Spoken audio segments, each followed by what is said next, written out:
Mother Teresa has long been revered as an icon of humility and selfless dedication to humanity.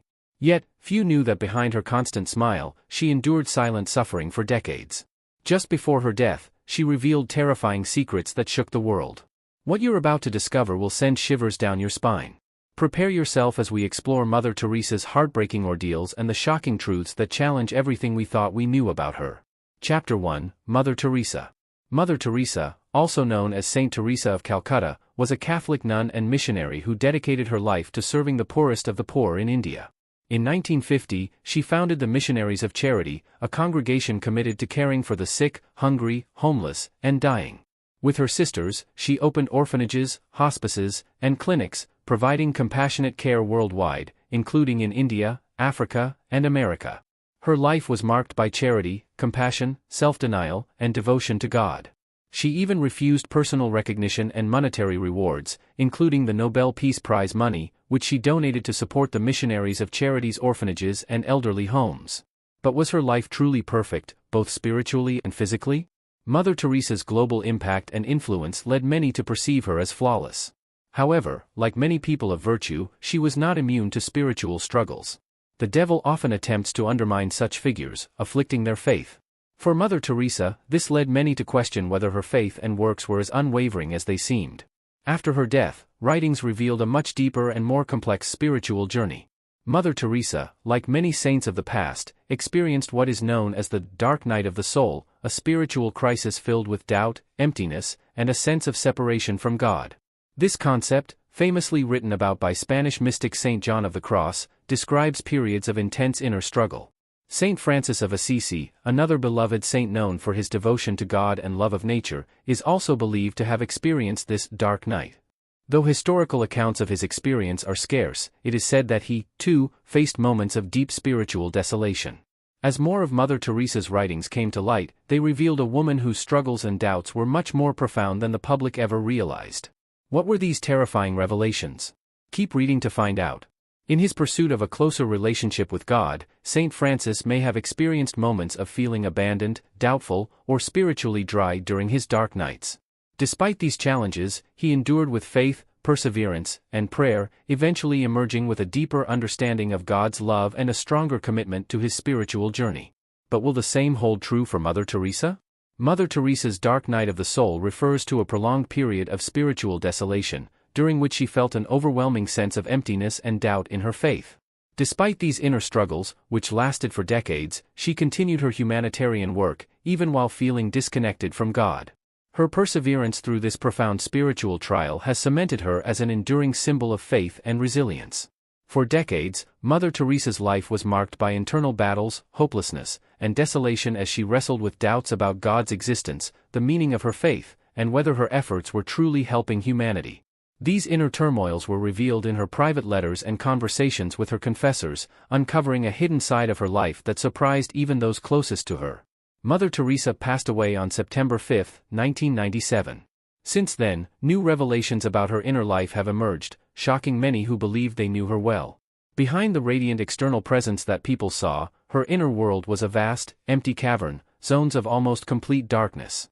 This led her to once exclaim in a letter to a priest, "If I ever become a saint, I will surely be one of darkness." However, this darkness was not depression or despair, it was a reflection of the overwhelming light of God's presence, a light so intense it felt like absence or even abandonment.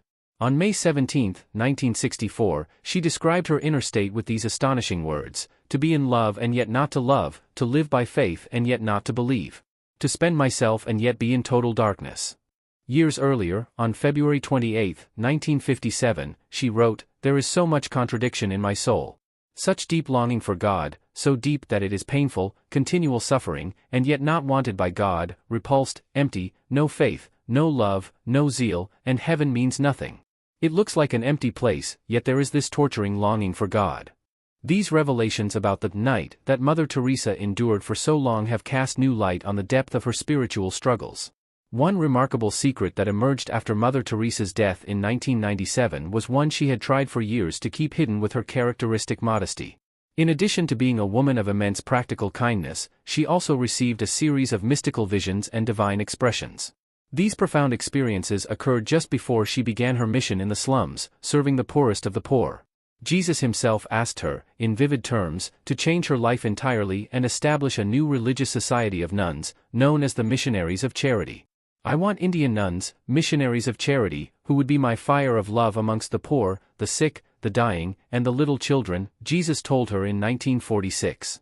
In one of her writings, Mother Teresa confessed, in all my prayers and holy communions, he is continually asking, wilt thou refuse?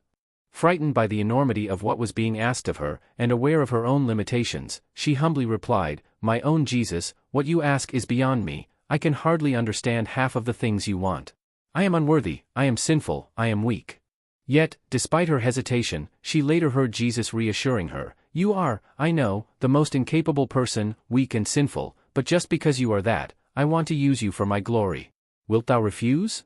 His words echoed again, urging her to fear not, even if the whole world were against her. During her darkest moments, Mother Teresa felt an overwhelming emptiness and loneliness, even as she continued to care for the poor and sick in Calcutta. She described this period as living in a state of darkness, feeling that God was distant or even absent. Yet, despite these inner battles, Mother Teresa persisted in her work, with unshaken trust in God's plan. She often marveled at being chosen for such work, expressing her astonishment on several occasions.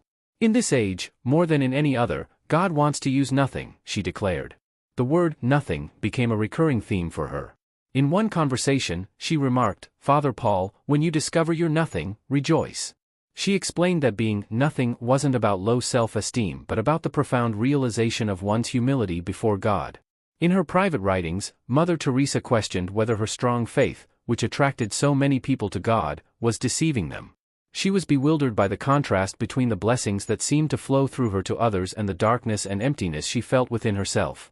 When I speak to the sisters and people about God and His work, it brings them light, joy, and courage. But I get nothing out of it. Inside, it is all dark, she once admitted. This confusion persisted for years, with her writing in 1961, I don't know what is happening to me, and earlier that same year, my life seems so contradictory. Despite these struggles, she never lost her deep trust in God's love. Though she faced trials and endured darkness, she knew she was still His little one, His beloved. In 1983, during a serious illness, she composed a meditation that ended with the heartfelt declaration, Jesus, I love with my whole heart, with my whole being.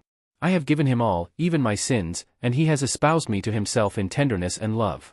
Mother Teresa's experience of the dark night of the soul is now seen as a testament to her faith and willingness to endure suffering for the sake of others. Her journey through doubt and spiritual crisis reminds us that even the most devout individuals can face moments of inner turmoil. Yet, her ability to continue serving others with love and compassion, despite these struggles, stands as a powerful testament to her strength of character and unwavering commitment to her calling. However, one might ask, why would a woman who so passionately loved God endure such suffering? Even with her immense devotion, people found flaws in her life, and she faced emotional and psychological torment, along with endless controversial claims.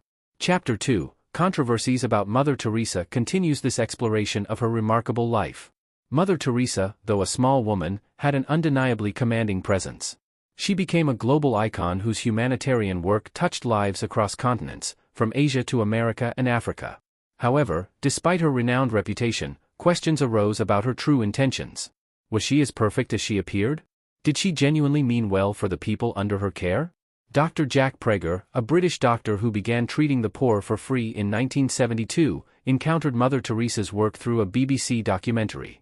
Moved by her apparent generosity, he started working alongside her but soon realized that much of her reputation was built on misconceptions. Dr. Prager noted that the conditions in Mother Teresa's ashram lacked proper medical care. Patients had shaved heads, no chairs, and slept on stretcher beds reminiscent of the First World War. The facilities lacked basic necessities like painkillers, and reusable needles were dulled from overuse. Despite receiving millions in donations, medical care was minimal.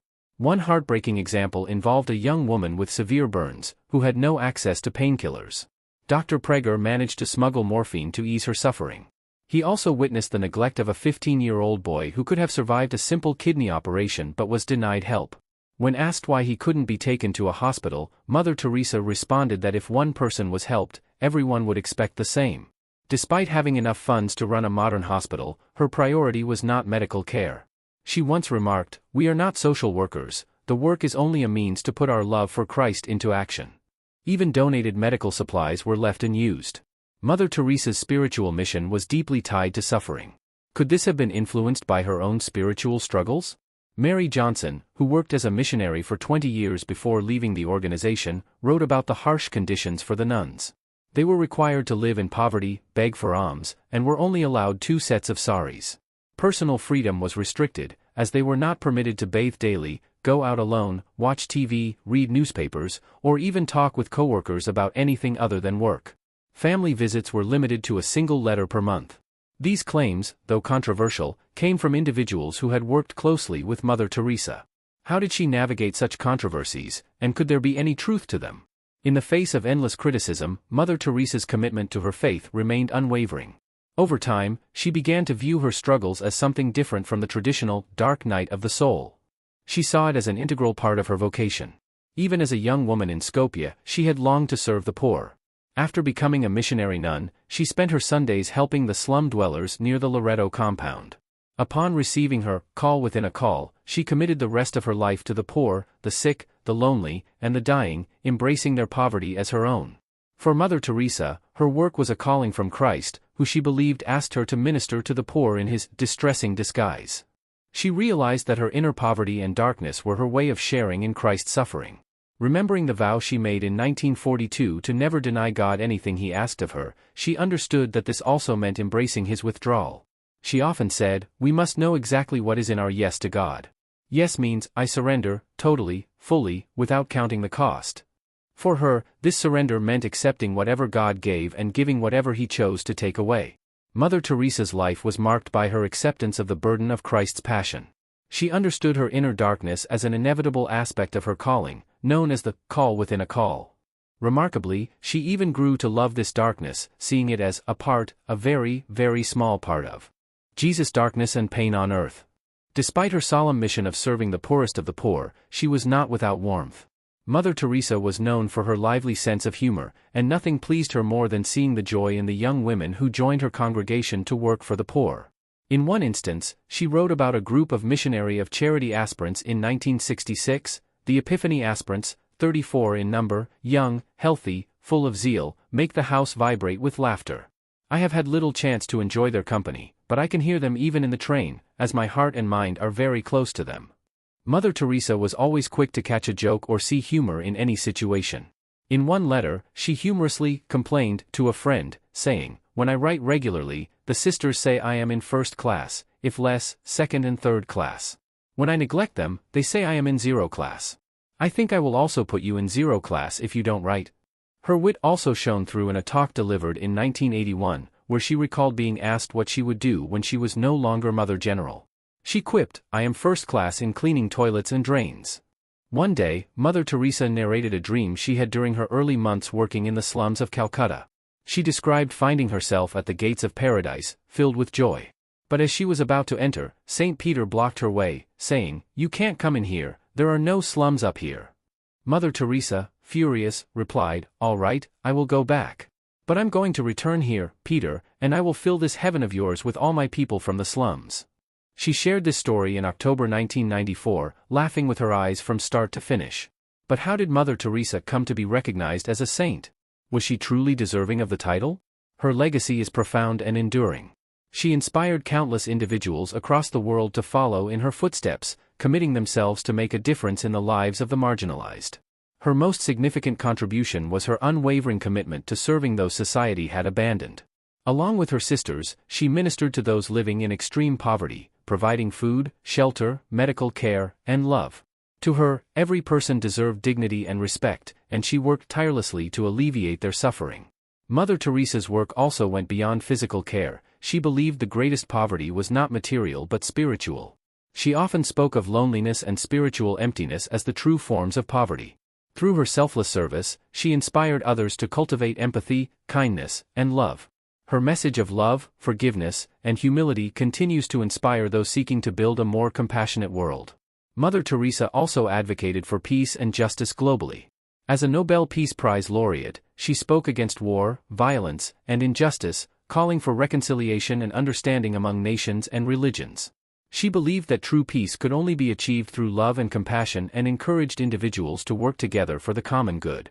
Even after her death on September 5, 1997, her legacy lives on through the Missionaries of Charity, which continues to serve the poor and needy in over 130 countries worldwide. The organization runs homes for the sick, elderly, and homeless, as well as orphanages, schools, and soup kitchens. Mother Teresa's life created a ripple effect of kindness and generosity that transcends borders and continues to inspire generations. Mother Teresa's legacy shines as a beacon of hope and compassion in a world often marked by suffering and division. Her life reminds us that even the smallest acts of kindness can profoundly impact the lives of others. Her legacy challenges us to look beyond ourselves and reach out to the most vulnerable, embodying the true spirit of service and love she lived throughout her life. In her final years, Mother Teresa bore the daily burden of poor health and physical suffering. Just months before her death, she suffered from heart failure and pneumonia, lying in a hospital bed, unable to speak due to a bronchial tube inserted to help her breathe. Though she tried to communicate by writing on slips of paper, she was too weak. Finally, with all her strength, she scrawled the words, "I want Jesus." Mass was celebrated in her hospital room, and she was able to take a small amount of consecrated wine. Given her decades of living without a sense of Christ's presence, it is not far-fetched to believe she also longed for the darkness of God's withdrawal to end. After over 50 years of reliving Christ's passion, she accepted her suffering as God's will but longed for it to cease. In 1962, during the second decade of her feeling of abandonment, Mother Teresa wrote something that foreshadowed her later understanding of her vocation: "If I ever become a saint, I will surely be one of darkness. I will continually be absent from heaven, to light the light of those in darkness on earth." This extraordinary sentiment revealed her willingness to forego the joy of heaven for the sake of those struggling in spiritual darkness. Despite her life of relentless service, Mother Teresa considered her work on earth only a preparation for her true mission after death. Mother Teresa's canonization on September 4, 2016, marked the culmination of a long and careful process, recognizing her extraordinary life of service to the poor and marginalized. Born Agnes Gonksa Bojaxiou in 1910 in Skopje, Macedonia, she felt called to serve others at a young age. At 18, she joined the Loreto Sisters and traveled to India, where she took her final vows and became Sister Teresa. Her journey to sainthood began in the slums of Kolkata, where she founded the Missionaries of Charity in 1950, dedicating her life to serving the poorest of the poor, including the sick, orphaned, and dying. Her tireless work earned her global recognition, including the Nobel Peace Prize in 1979. Despite her fame, Mother Teresa remained humble, focused on her mission of love and compassion. She famously said, "Not all of us can do great things. But we can do small things with great love." This philosophy guided her life and inspired many to follow in her footsteps. The canonization process began soon after her death in 1997, with the Catholic Church rigorously examining her life, writings, and works. 2 miracles were attributed to her intercession: the healing of a tumor in an Indian woman and the healing of a Brazilian man with multiple brain abscesses. On September 4, 2016, Pope Francis declared Mother Teresa a saint in a solemn ceremony at the Vatican. Her canonization was celebrated by people of all faiths and backgrounds who admired her unwavering commitment to serving the poor and vulnerable. Now known as Saint Teresa of Calcutta, she continues to inspire millions worldwide with her example of love, compassion, and selflessness. Mother Teresa's canonization was a fitting tribute to a remarkable woman whose life embodied faith, service, and humility. By declaring her a saint, the Catholic Church honored her legacy, offering her as a shining example for future generations. Saint Teresa of Calcutta's message of love and compassion remains timeless, reminding us of the power of kindness in making the world a better place. Thanks for watching this video. While you're still here, check out the other videos you see on your screen.